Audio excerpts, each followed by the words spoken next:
Well. So today your boy is back and I'm not gonna lie, I've had enough. I have had enough of this transfer bullshit. In all honesty right now, I can't take this anymore. I mean, why is it that every single time the transfer season comes along, to bless our souls, my club decides to put us into fucking depression season? Bavs. Hang on a minute, mate. Listen, I just can't handle it anymore. Bavs. I said, hang on a minute, mate. Oh, at this point, do you know what? We might as well start watching water polo. We're just not going to make it anymore. Bavs. Shut up for a second. I just can't do it anymore. I've had enough. I've had enough. And guess what? I'm not a Spurs fan. I support the mighty Arsenal. And we've just signed DANI CEBALLOS. So here are 5 things that you need to know about DANI CEBALLOS. I love this day.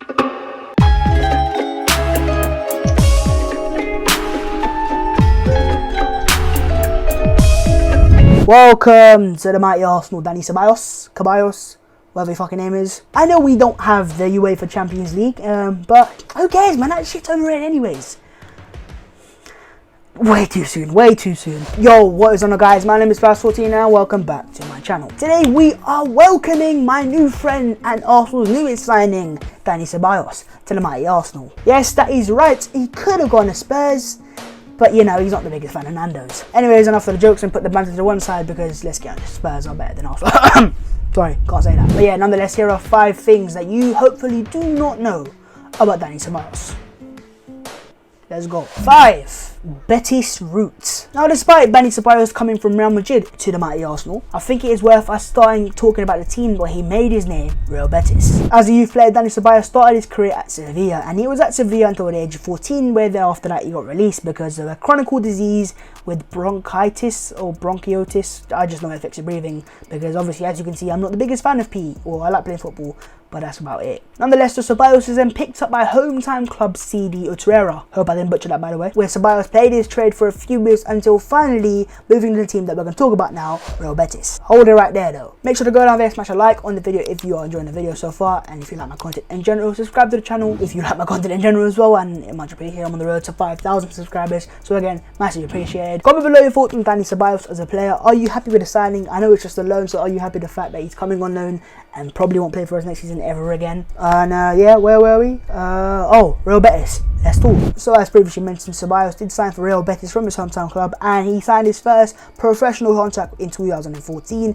and in that same year he also made his first senior appearance. Betis unfortunately that same year were relegated though, which is normally a bad thing for DANI CEBALLOS. It was a catalyst for him to get into the first team, because saying all of that, in the Segunda Division, DANI CEBALLOS made 33 appearances for Real Betis, basically making himself a first teamer and subsequently helping Real Betis back into La Liga. This was then followed up by 2 solid years for Real Betis in La Liga, where he would go on to make 60 plus appearances, and in the process attracting the mighty Real Madrid. And now you have to understand, at that same time Madrid looked to sign Ceballos. They had Kroos, they had Modric in his prime as well, so they had a few decent midfielders there. So for Real Madrid to be interested in DANI CEBALLOS, he had to be a good player, which obviously he is. So one of the key things that obviously happened in 2017 for Ceballos was signing for Real Madrid for 18 million euros. But another key thing actually was the fact that he was included in Spain's under-21 squad for the Euros that year, which conveniently leads on to the next point. 4. Spain under-21 start. Now I know that Arsenal fans have done their research on DANI CEBALLOS and stocked up on the YouTube compilations, and in those compilations we've all seen the bangers that man is scoring in the under-21 Euros of this year. But the Euros that I really want to talk about is the Euros of 2017. Why is that? Allow me to educate you. Oh, just to hear when I speak smart. Blood, fam.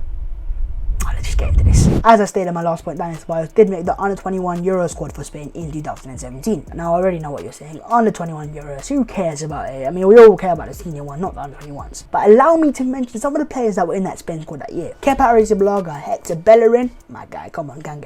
Players like De La Feo, Saul Niguez, and Marco Asensio. So there's quite a few impressive players there, as you can see. And in general, the tournament 2017 had quite a few good players. Players like Piontek, Ruben Neves, Skriniar, Serge Gnabry, still works to this day, and of course Rob Holding.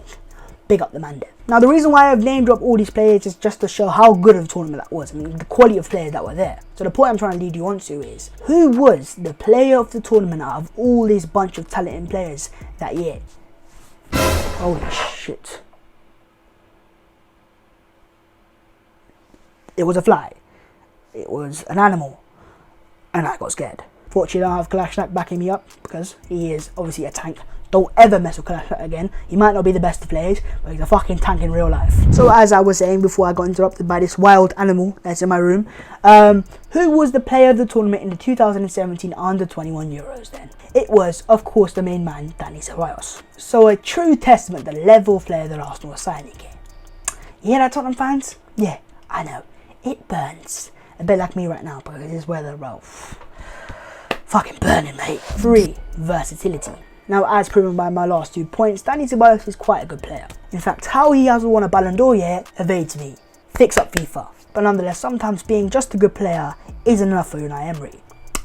Just ask Mesut Ozil. So that leads us on to the question that is, where does DANI CEBALLOS play? Mainly across his career, DANI CEBALLOS has played in central midfield, and while his deep completions from midfield, his dribbling and his passing is very impressive, it's also worth noting that his defensive numbers are also very, very good. I mean, what can the man not do? Play as a number 10? Of course he bloody can. Just look what he played for Spain in the Under-21 Euros and look at the bangers he scored.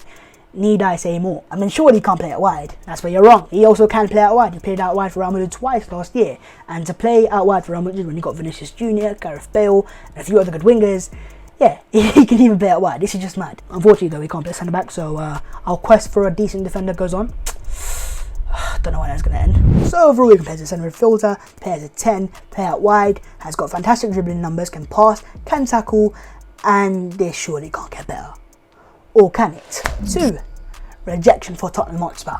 If somehow you haven't jizzed your pants already, you're probably going to do now. You know, the scum on the road Tottenham Hotspur, they were getting very confident. They made a last minute bid for William Saliba to unsettle that move, and they were also expressing an interest in DANI CEBALLOS following the Under-21 Euros. So what did Saliba and Ceballos do? The logical thing. They checked Twitter. They searched up days since the trophy Tottenham Hotspur. They then saw this, and here is what followed.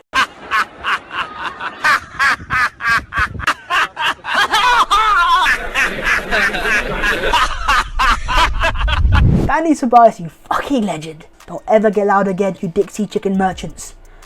Yes, I'm hungry right now. 1. And finally, Emery's influence. So, to round up this very educational video into why Arsenal are shit and yet can still attract players of Tottenham Hotspur, yeah, I need to mention the influence of Unai Emery. Now, as much as I want the story I previously mentioned to be true, I'm sorry to say, but I've made a severe and continuous lapse in my judgment. The truth is that DANI CEBALLOS only signed for Arsenal after receiving a call from Senor Unai Emery. I mean, the fact alone that he's signing for Arsenal just because of a call from Unai Emery just shows how much he wants to play for Emery. He did say in his interview after signing for Arsenal that he is signing for Unai Emery because he's a very tactical manager and he wants to play under Unai Emery. And I think that leads us on to one of the main reasons why Arsenal signed Denis Suarez back in January. Unai Emery clearly wants his own men in the changing room. He needs players that are coming for Arsenal because of Unai Emery, because that's what Arsene Wenger used to do. Players used to sign for Arsenal because of Arsene Wenger, and they play for Arsene Wenger, and then cheat on him and sign for other clubs. You fucking snakes. In terms of his links with Unai Emery, this could be very useful in terms of loan. Now, Arsenal have signed DANI CEBALLOS on loan. There's no option to buy or an obligation to buy. What that means is now that if Arsenal want to sign him at the end of the season, Real Madrid could easily go and say, no, we want to keep it. And because Arsenal have no contractual option to buy, we could then be fucked. So if Ceballos goes on to put a stunning season on Arsenal where he rips teams apart, he can then easily go back to Real Madrid, and Real Madrid can keep a player who we've developed and made into a superstar. But overall, with Ceballos choosing Arsenal because of Unai Emery, that could be very useful if Arsenal do want to sign him on the end of his loan, because obviously if you want to play under a manager, you want to sign for that club. But overall, what was said in that call between Emery and Ceballos, I don't know. But bear in mind, if DANI CEBALLOS is choosing Europa League, dead-ass Arsenal, over shiny new stadium, Champions League, Tottenham Hotspur, the number 4,171 was definitely mentioned. But with that being said, guys, I'm going to end the video there and there. This is a video where I am sweating like shit right now, so if you're going to like the video, much appreciated. Subscribe to the channel if you're new. The weather in the UK right now is truly tropical. But saying that, make sure to comment below your thoughts on DANI CEBALLOS. Are you happy with the signing? Are you happy with the fact this alone?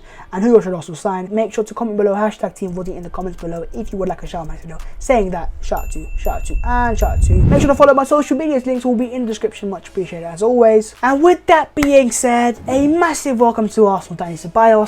Now, let's be honest, you probably did choose Arsenal because of playing time, but I don't care. Arsenal 2, Nando's a senior. We'll continue this on September the 1st.